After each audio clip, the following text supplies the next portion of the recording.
On vit pour satisfaire ses besoins. Mais ces besoins, les connaît-on? Il est effectivement fondamental d'abord de les connaître. Jean de La Fontaine disait « Qui mieux que vous sait vos besoins ?»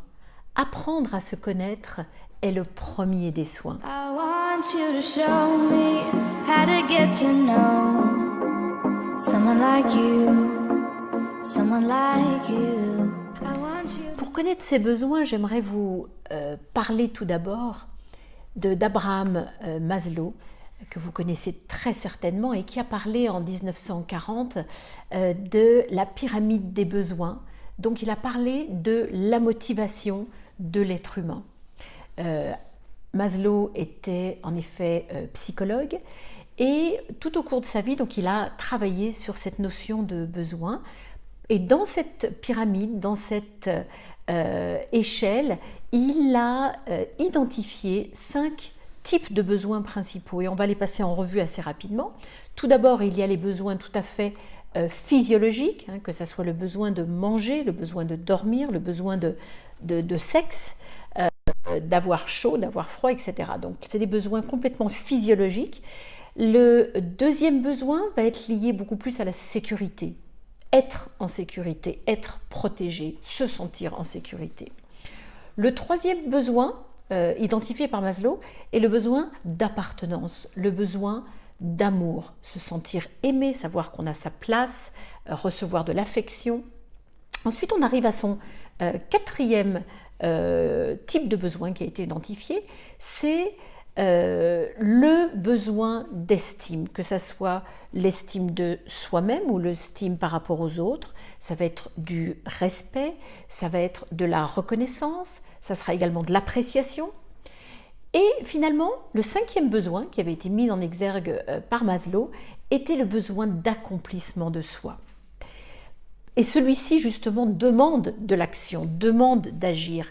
Et ce que je trouve assez fascinant, c'est que finalement, le plus intéressant, enfin au-delà de ceux-ci qui sont évidemment très intéressants, mais le plus intéressant de tous les besoins est celui, en fait, qu'il a découvert plutôt en fin de vie, en fin de sa vie, vers les années 67 à peu près, et qui était un besoin essentiel qui est le besoin de dépassement de soi.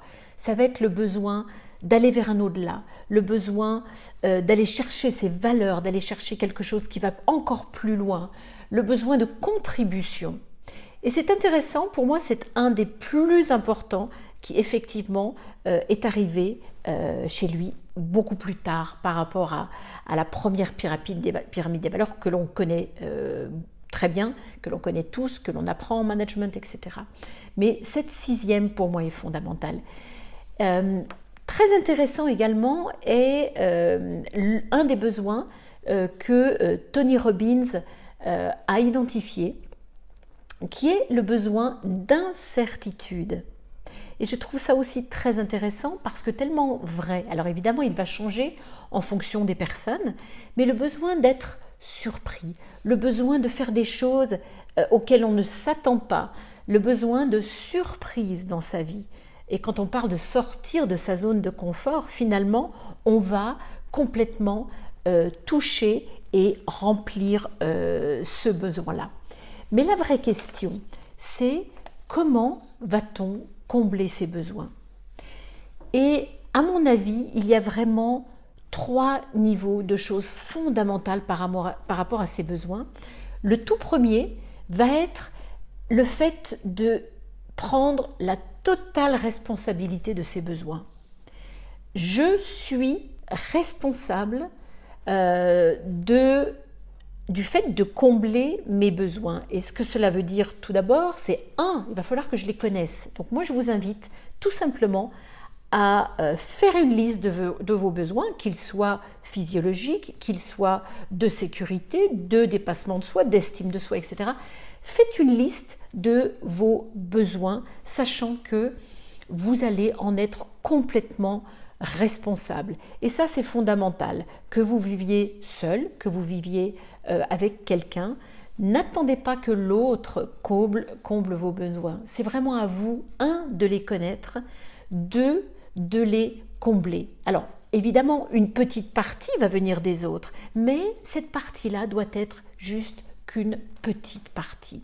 Le reste, vous devez vous-même apprendre à connaître et combler vos besoins. À partir du moment où vous les connaissez, vous allez pouvoir les nommer, les citer, les identifier et donc évidemment les combler. L'autre point principal par rapport à ces besoins, ne vous attendez pas à ce que l'autre personne, quelle qu'elle soit, que ce soit votre conjoint ou votre conjointe, vos enfants, vos parents, ne vous attendez pas à ce qu'ils connaissent vos besoins ou qu'ils sachent de quoi vous avez besoin.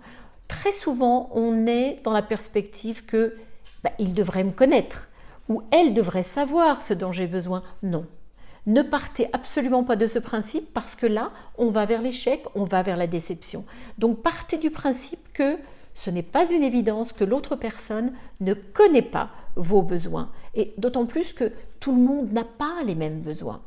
Donc, cet deuxième élément, cette deuxième clé pour moi est fondamentale. Et puis, la troisième clé, c'est réfléchissez vraiment à comment combler vos besoins. Comme je l'ai dit tout à l'heure, une grande partie de cela, ça sera à vous de le combler et une autre partie viendra de l'autre. Mais si vous avez des attentes, vous serez toujours dans la déception. Donc, ne pas attendre de l'autre, voir comment vous allez combler vos besoins, va complètement changer la dynamique de vos relations de couple ou de vos relations amicales, de vos relations familiales. Avant de vous laisser avec ces 3 clés qui, à mon avis, sont essentielles, et je vous les rappelle, 1, nous sommes complètement responsables de connaître nos besoins, de les citer et de les combler. 2, ne vous attendez pas à ce que les autres connaissent vos besoins. Et 3, savoir comment les combler vous-même. Et j'aimerais juste vous lire une petite phrase de Stephen King avant de vous quitter. On connaît mieux un homme quand on connaît ses besoins.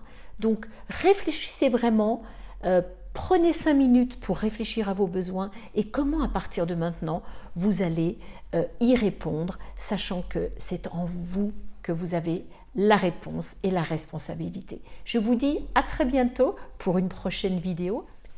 Je vous invite à vous abonner à ma chaîne en cliquant tout simplement sur s'abonner en dessous de cette vidéo et je vous dis à très bientôt pour une prochaine vidéo.